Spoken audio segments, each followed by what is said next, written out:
These right here are my snake racks, and I built all of these. In this video, we're going to be building one. What I also plan on doing is a material list, along with the dimensions and a step-by-step process of how to build the rack that we're about to build. I'm going to put all of that in the description, so if you want to, you can follow along, get all of that material, and join us and make this epic rack. Now let's get to it. And voila, the rack is built. Okay, so here we are at the shop, and we're going to go over all the material you're going to need for this build. These are the sheets we're going to be using. You're going to need just over 1.5 sheets. I know I have 3 here, just ignore that. This material is 5/8 thick. Now they sell it in 1/2 inch and 3/4 inch. I'd recommend you use this dimension of material, however, because if you use 3/4, you're only going to get 6 shelves, and if you use 1/2 inch, it tends to be a little bit flimsy. So this is a happy medium. So generally speaking, they sell sheets of material in 48 inches by 96 inches, 4 feet by 8 feet. But for some reason, this stuff comes in 1 inch bigger in both dimensions. So it's actually a 49 inch by 97 inch. So just make sure you keep that in mind. That extra inch is required for this rack in terms of the height. If you happen to find a board that's actually 48 inches, the rack won't work the way I've designed it because it's only made for a 49 inch. But I believe this is what they sell everywhere. So these are the screws we're going to be using. These are cabinet screws. Kind of has a little bit of a washer under the head of the screw. That will just kind of help suck it together. The length of the screws doesn't really matter, but this one here, which is 1.1 inch, that's the minimum that I would use, and you can go anywhere up to 2 inch. But other than that, it doesn't really matter on the size. So you can use whatever screw you like. You don't have to use these. Just because of that little washer there, it just sucks it in and makes it bite a lot better. So I'd recommend it, but it's not required. We've got our heat tape here. This is 4 feet by 12 inches. We've got tape to apply it. We've got our 4 wheels, our screws for the wheels. We've got our tub that we'll be using for this rack. The heat tape is 12 inches by 4 feet to provide the animals with all the heat they need, which is going to go at the back of the rack, so we have to do that before we put the shelves on. The wheels aren't required, so if you want to save a little bit of money, you don't need the wheels. But this is going to be a hefty rack. It's not going to be light, and I've built things like this without wheels in the past and regretted it. The wheels just make it easier so you don't have to carry the bloody thing. The container we're using, I bought it from Walmart. I think you can get it at Target and you can get it online as well. It's just the Sterlite 37 quart, a 24 by 18 by 7 inch, and a piece of cardboard over there. So the reason for the piece of cardboard is to make it easier for when we place the shelves in and they've got the animals inside them. The way we're going to build this is we're going to go melamine, the tub, piece of cardboard, then the next sheet of melamine. The cardboard is going to act as providing a bit of a ventilation layer along the entire top of the enclosure, but also with that extra piece of space, when you're pulling the tubs in and out, you're not going to have the above portion of rack sitting on the tub, which makes it very difficult to actually pull it out itself. So this will make this a lot simpler. The only thing to keep in mind is if you have a very small snake or if you have a very capable animal of escaping, then you might not want to use this particular type of rack, or use a smaller piece of cardboard, or don't use cardboard at all and put them on the top shelf. So just stay aware of that. That is all the material that we're going to need for this build. Now, in terms of the tools, what I've got here is a tape measure, a knife, a pencil, a nailer, I've got a drill, I've got an impact driver, and I've got a skill saw. Now, I'm going to assume that most of you won't have this. This is an essential. You don't need this because you can just put the drill bit of this into a drill like this. And you don't really need a saw. So these are all the tools and all the materials that we're going to be using to make this rack. Now, if you don't have access to a nailer, don't worry about it. It's just going to make one step a little bit easier for me. It's not essential. I'll go over it when we get to it. So if you don't have a saw, don't be alarmed. You can still build this rack. If you go to Home Depot or most hardware stores, they'll cut the material for you. So you don't even need to cut it. So the dimensions that are in the description, just take them down to the hardware store and get them to cut it for you. And then you save a step. Because I have all the tools and I'm in a construction shop and I've got endless possibilities here, I'm just going to cut it myself because I couldn't be bothered to wait in the lineup that was at the store. But you don't need the saws, you don't need the pinner, and you don't need both types of drill. I'm just doing that because it saves me having to switch the bit. So realistically, you need all the material, of course, but in terms of tools, you're going to need a tape, a pencil, a knife, a drill. This is a very simple rack build, as you're going to see when we build it. So another step that's going to make your life a little bit easier is having a drill bit like this. That way we can pre-drill our holes before we actually drive the screws in, because this stuff can be a little tricky to drill into because it's got kind of like a cleaner surface. Screw can move around when you're trying to screw it. So if you pre-drill it, it just makes it a little bit easier, but that's also not necessary. I've got a lot of tools here to make it a little bit easier, but just mix and match whatever you guys have to make it work. So I think that's probably everything in terms of the material and tools that we're going to need to make this build work. So I'm going to set you up on a tripod behind me and we're going to get started with the build. I'll stop along the way if there's any additional little things I need to discuss, but let's get started.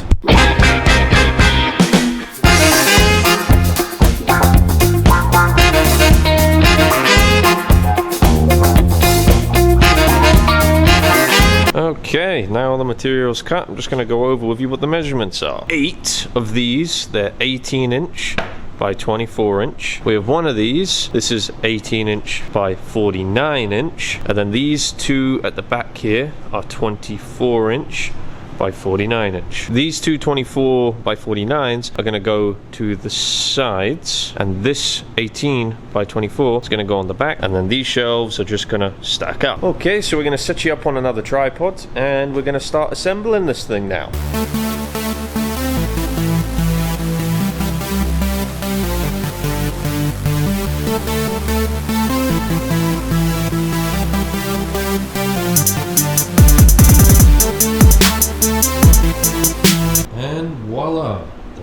Is built. So we can fit 7 animals in here as long as they have similar heat requirements anyway. So let's discuss why I use these tubs specifically. They've got these locks on them which allow for the lid to be fastened tightly, so the animal that's inside, if I ever take it out of the rack and put the lid on, I don't have to worry about them escaping. They're a little bit more expensive, but I think in the long run they'll save you effort. So this is the exact tub that I'm using for this enclosure, and there's the reason for the cardboard right there. So that provides us with a little separation between the shelf and the tub to give us an easier time sliding in and out. So if you plan on placing an animal in here that space is too much, then all you can do is use the cardboard, and then that will raise it up and it will be a little bit tighter, but then that will give you some variation in terms of the size. Or if you really don't want, you can just skip using the cardboard completely, but when this whole thing is filled, that bottom drawer will be impossible to pull out. The heating element runs all the way down the back of this.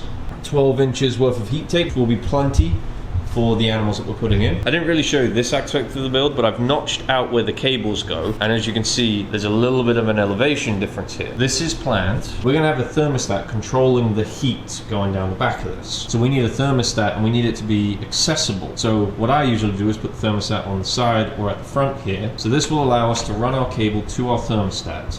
And this will also allow us to stack another one on top of it, right? Because we can run the cable along the side there and it's not going to get crushed. That's the reason for it to be that way. On wheels, which makes it much easier to move because, as I said before, this thing is going to be bloody heavy. Now, by using the cardboard, we've provided ventilation along the top. However, I would still go and drill additional ventilation into this tub, because if we take the animal out and we put the lid on and we leave it and we forget, that's quite unfortunate. So it's always a safe practice and safe protocol to just do it so we don't have that issue later on, because that will be very sad. So here are some of the holes that I've done along the front here, and I also have some along the side. But you see, these ones have the residue because I haven't cut these ones yet like I did at the front. Then I have some on that side and some along the back also. It's just a much safer practice just to have it done. That way we don't forget later on and cause problems. So let's go over the steps as to what we did to build this thing. So I cut the material. If you get it from Home Depot, you should have it already prepped for you. We did the surrounding portions first. So we did the 24 by 49, 18 by 49, 24 by 49. I used a nailer just to hold it in place. If you don't have that, it's not really a required step. After we did the perimeter, we did the base. Then following the base, we put the heat tape in, we taped it along the sides, and then we started placing the shelf. So we put the tub in, the cardboard, and then the next shelf. We pre-drilled our holes to make it easier so we don't have to fight with the screw moving around. We did that for every shelf. Each shelf has 4 screws holding it in place, and then when we place the top shelf, all we need to do is notch this out, which I did with a Dremel, but then I realized that most of you may not have a Dremel. So what I did instead was I did it with a screwdriver. So you can notch it out with a screwdriver and a hammer, easy. All right, so I'm just gonna quickly discuss the price of making this, at least for me in Canada. Comes to around 400 Canadian dollars. Based on all of the research I've found, for a tub similarly made professionally, costs about double that. So if you don't have the funds to buy one of those expensive racks, or you wanna do your own thing, give this guy a shot. So now all we got to do is transport this back to the reptile room, the newly created reptile room, and set it up. It's going to take me about 10 minutes to get back, but it's going to be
Anyway, we're back in the snake room now, and the rack is here, and you saw me just fill it up, and you got a little look at the snakes that are in it. So I have more of these racks. So I've got plenty of tests, and I know that the heat and humidity sits at a good level. So at the front of this rack, it sits at about 24 to 25 degrees.